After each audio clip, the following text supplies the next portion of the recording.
بسم اللہ الرحمن الرحیم۔ محترم ناظرین، السلام علیکم۔ ایک مرتبہ حضرت عیسیٰ بن مریم علیہ السلام کسی پہاڑ کی چوٹی سے گزر رہے تھے۔ اس وقت ابلیس ان کے پاس آیا اور اس نے ان سے کہا، روح اللہ، یہ بتاؤ کیا تمہارا خدا اس بات پر قادر ہے کہ اگر تم اس چوٹی سے نیچے گرو تو وہ تمہیں بچا سکتا ہے؟ حضرت عیسیٰ علیہ السلام نے کہا، جی ہاں، میرے رب کو یہ قدرت حاصل ہے۔ ابلیس نے کہا، یہ بات حق ہے اور آپ اپنے اس دعویٰ میں سچے ہیں تو آپ اپنے آپ کو اس پہاڑ کی چوٹی سے گرا دیں، میں دیکھتا ہوں کہ آپ کا رب آپ کو مرنے سے کیسے بچاتا ہے۔ حضرت عیسیٰ علیہ السلام نے محسوس کیا کہ شیطان لعین انہیں ناجائز وسوسہ میں مبتلا کرنا چاہتا ہے۔ انہوں نے اس سے کہا، لعین، کیا تو چاہتا ہے کہ میں اپنے رب کی آزمائش کروں؟ یہ علیحدہ بات ہے کہ مجھے اس بات کا یقین ہے کہ میرا خدا میری حفاظت کرے گا۔ اللہ کا ہر فرمان برحق ہے اور ہمیں اس میں شک کرنے کی کوئی گنجائش نہیں ہے، لیکن میں خدا کی آزمائش نہیں کرتا۔ کچھ دنوں بعد ابلیس ان کے پاس آیا اور ان سے کہا، عیسیٰ علیہ السلام، تم تو اللہ ہو کیونکہ تم مردے زندہ کرتے ہو اور غیب جانتے ہو اور لوگوں کو غیب کی خبریں دیتے ہو۔ حضرت عیسیٰ علیہ السلام نے اس کی بات کاٹتے ہوئے کہا، لعین، تو جھوٹ بکتا ہے، میں خدا کا مستجاب الدعوات بندہ ہوں۔ اللہ میری دعائیں قبول کرتا ہے اور اسی کے حکم سے مردے زندہ ہوتے ہیں، اور جہاں تک غیب کی باتوں کا تعلق ہے تو خدا مجھے غیب کی اطلاع دیتا ہے، میں لوگوں کو اس کی خبر دیتا ہوں۔ جب ابلیس نے دیکھا کہ عیسیٰ علیہ السلام اس کے جال میں پھنسنے پر آمادہ نہیں ہیں تو اس نے چیخ ماری اور ان کے سامنے سے بھاگ کھڑا ہوا۔ ابو نصر نشاپور کا ایک سلطان ہو گزرا ہے۔ ایک مرتبہ وہ لاؤ لشکر سمیت اپنے دارالحکومت میں داخل ہو رہا تھا کہ ایک مکان سے قاری کی آواز نے اسے چونکا دیا۔ ابو نصر قرآن سننے کے لیے رک گیا۔ قاری نے دلسوز آواز میں سورہ آل عمران کی آیت نمبر 26 کی تلاوت کی، جس کا ترجمہ یہ ہے، آپ کہہ دیں کہ اے اللہ، تو ہی مالک الملک ہے، تو جسے چاہے سلطنت عطا کرے اور جس سے چاہے سلطنت چھین لے، اور جسے چاہے عزت دے اور جسے چاہے ذلت دے، تمام بھلائی تیرے ہاتھ میں ہے، بے شک تو ہر چیز پر قدرت رکھتا ہے۔ اس آیت مجیدہ نے سلطان کے دل پر گہرا اثر کیا۔ وہ یہ آیت سن کر کانپ اٹھا، گھوڑے سے اترا اور رکوع کیا، پھر سجدہ بجا لایا۔ کچھ عرصہ بعد اس قاری کی وفات ہو گئی۔ اس کے ایک دوست نے خواب میں قاری کو دیکھا کہ خدا نے اسے جنت میں عظیم مقام عطا کیا ہے۔ اس نے قاری سے پوچھا کہ تجھے یہ مقام کس وجہ سے نصیب ہوا ہے؟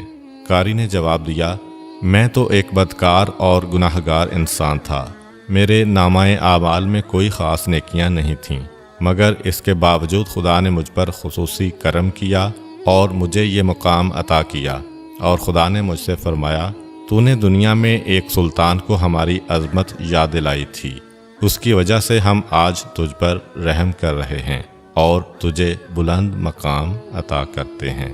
جی ہاں، اللہ تعالیٰ کا فرمان ہے، فاذکرونی اذکرکم، تم مجھے یاد کرو، میں تمہیں یاد کروں گا۔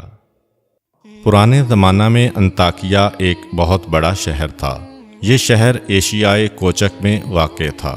اس شہر کی لمبائی 12 میل تھی اور اس میں انسانوں کی ایک بھاری تعداد قیام پذیر تھی۔ انطاکیہ شہر کے لوگ گمراہ اور ظالم تھے۔ وہ ستاروں اور بتوں کی پوجا کرتے تھے۔ اللہ تعالیٰ نے ان کی رشد و ہدایت کے لیے ان کے پاس 2 نبی بھیجے۔ اہل شہر نے ان کی تکذیب کی تو ان کی تقویت کے لیے تیسرے رسول کو وہاں بھیجا گیا۔ چنانچہ تینوں انبیاء نے لوگوں کو خدا کے راستہ کی دعوت دی اور شہر کے گوشہ گوشہ میں انہوں نے تبلیغ دین کی، لوگوں کو توحید کی دعوت دی، معاد اور یوم قیامت سے آگاہ کیا اور انہیں عذاب خداوندی سے خبردار کیا۔ اہل شہر بڑے بدبخت تھے۔ 3 انبیاء کی مشترکہ تبلیغی کوششوں کا ان پر کوئی خاص اثر نہ ہوا اور پورے شہر میں صرف 40 افراد نے ہی دعوت حق کو قبول کیا۔ شہر کے دوسرے لوگوں نے تینوں انبیاء اور ان کے پیروکاروں کو پکڑ کر انہیں سخت اذیتیں دیں اور ظلم کی انتہا یہ کی گئی کہ ان مظلوموں کی گردن میں سوراخ کر کے اس میں رسیاں ڈالی گئیں اور شہر کے ظالم لوگ رقص بسمل سے لطف اندوز ہوئے۔ اس شہر میں ایک مرد مومن رہتا تھا جس کا نام حبیب النجار تھا۔